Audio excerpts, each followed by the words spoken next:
You're listening to Civic Media. You can tune into any of our live shows on any radio station across the state with the Civic Media app. Find us in your phone's app store and listen anytime, anywhere. This is your WCFW Daily News Roundup for 105.7 CFW in Chippewa Falls and 93.5 The Tap in Eau Claire.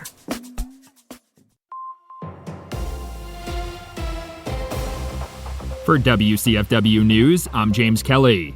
The L.E. Phillips Libertas Center will once again offer substance abuse treatment in Chippewa Falls. The City Council approved a special use permit for the facility earlier this week, allowing Lutheran Social Services of Wisconsin and Upper Michigan to use the building to offer addiction treatment and detox services. Organization officials say plans to resume service are still being developed, but they expect to be fully operational by mid-2026. The facility was closed in 2024 after HSHS announced the closure of St. Joseph's Hospital.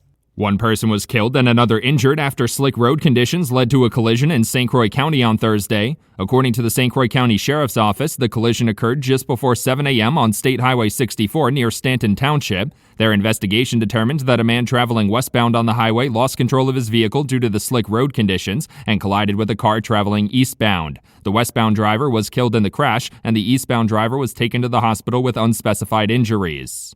A Rice Lake man is facing OWI and possession of fentanyl charges after law enforcement authorities allegedly found him unconscious in a truck on the ice. According to court documents, 39-year-old Christopher Scarr was arrested on Sunday after being found in the driver's seat of the truck on the ice near Rice Lake's Veterans Boat Landing. Authorities were forced to break a window on the vehicle before he became responsive, after which the truck began to roll forward as it was still in drive. Scarr allegedly admitted to consuming fentanyl.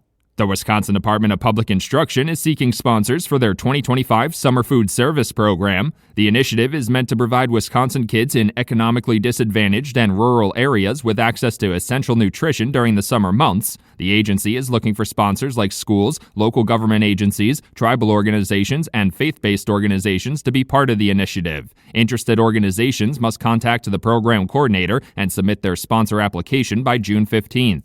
A bill to return test score standards to previous levels got its first hearing in the Wisconsin State Legislature this week. The new benchmarks introduced by the Department of Public Instruction have received criticism from both state Republicans and Democrats. DPI officials, including State Superintendent Dr. Jill Underly, say the standards were only changed, not lowered. Some lawmakers say even if the standards weren't lowered, the changes still make it difficult to compare this year's student assessments with previous years. Wisconsin Supreme Court candidate Judge Susan Crawford has filed an ethics complaint against her opponent, Judge Brad Schimmel. The complaint accuses Schimmel's campaign of editing an image of Judge Crawford in a new television ad, violating a state election law requiring candidates to disclose if artificial intelligence was used in an ad. Representatives from the Schimmel campaign reportedly admitted to editing, but not creating the image with artificial intelligence. The complaint could result in a $1,000 fine for the campaign. A local favorite yearly event in Hudson will look a little different this weekend. The Hudson Hot Air Affair will be held this weekend, but will be moved to a new location at Rivercrest Elementary School as their previous site undergoes construction work. Due to the fewer parking options at the school, the event will also include free shuttle buses on Saturday from 6 a.m. to 9 p.m. The shuttle pickup locations can be found on the event's website. The event will feature balloon launches if the weather allows, a marketplace, a craft fair, and games. Rice Lake Fire Department officials say a weekend barn fire caused over $500,000 in damage. According to fire officials, the barn fire on 22nd Street occurred on Saturday afternoon at around 2 p.m. The barn was being used to house livestock and contained hay and feed storage, and it took fire crews until about 7:45 to fully extinguish the blaze. Officials say no people or animals were seriously hurt in the fire and estimate that it caused about $550,000 in damage. The cause remains under investigation. The Wisconsin Department of Health Services says hospitalizations for the flu during the week of January 19th were the highest weekly total since before the COVID-19 pandemic. According to their data, there were over 600 flu-related hospitalizations that week, the highest total since January of 2018. Wisconsin has seen an increase in respiratory viruses like the flu and RSV this winter. Health officials are reminding residents to get vaccinated if they haven't already and take steps to minimize potential virus exposure during the winter. Wisconsin Senator Tammy Baldwin and Tennessee Senator Marsha Blackburn have introduced bipartisan legislation aimed at strengthening dairy business innovation initiatives. The legislation seeks to help American dairy farms create new products, expand their markets, and modernize their production facilities. The initiatives program has helped hundreds of dairy farmers across the Midwest since its creation in the 2018 Farm Bill. The new legislation would increase the program's annual funding from $20 million to $36 million. For WCFW News, I'm James Kelly. The Bucks take on the Hawks. Hi, I'm Mike Clemens with sports. The Bucks are back in action tonight on the road against the Hawks. Milwaukee able to snap a 4-game losing streak with a win in Charlotte Wednesday, even though Giannis Antetokounmpo was out with a sore calf muscle. Head coach Doc Rivers. Yeah, just, we needed a win. I don't think anybody was that concerned by it, but no one likes losing. I can tell you that. And so getting a win, going to Atlanta, hopefully having Giannis back, and let's see what we have from there.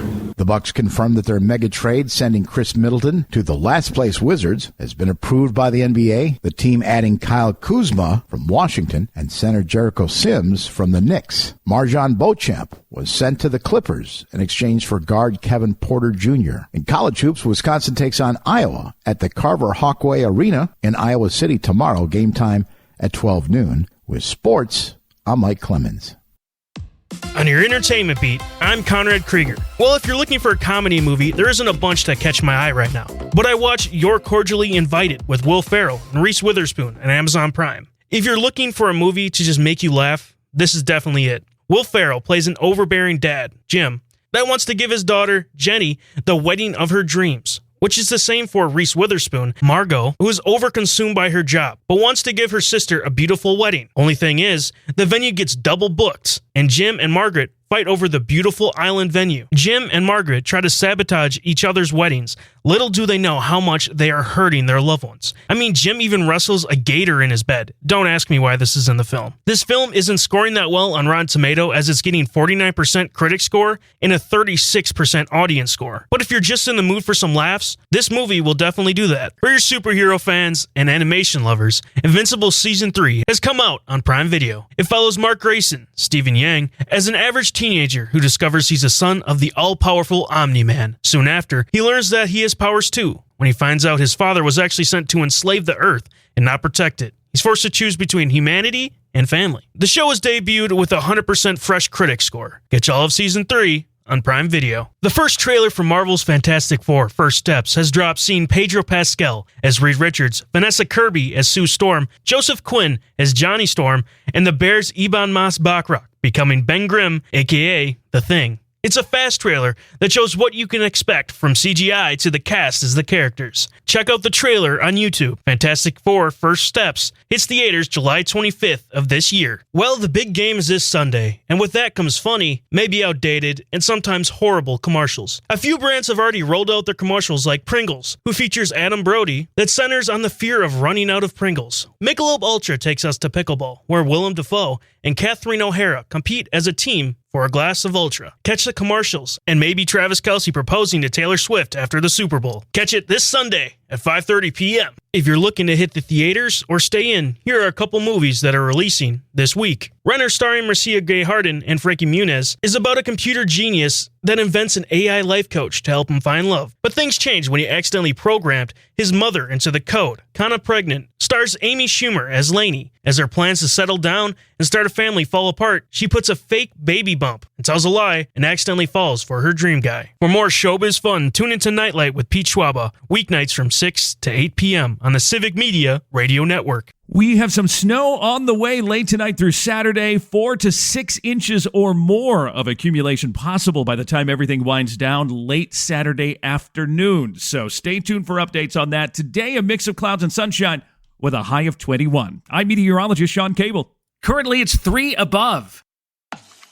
That's your WCFW and the TAP Daily News Roundup from Civic Media. Subscribe to this podcast on Spotify, Apple, or wherever you find your podcasts. Find more news at WCFW.FM or thetap.fm. The national news cycle never stops, but it can be hard to find news about your local community. Civic Media is dedicated to providing quality local and state news coverage across Wisconsin. With the Civic Media app, you can get notifications about local stories that matter to you and your community. Find the free Civic Media app in your phone's app store and choose notifications from the menu to tell us what kind of news you want to hear about.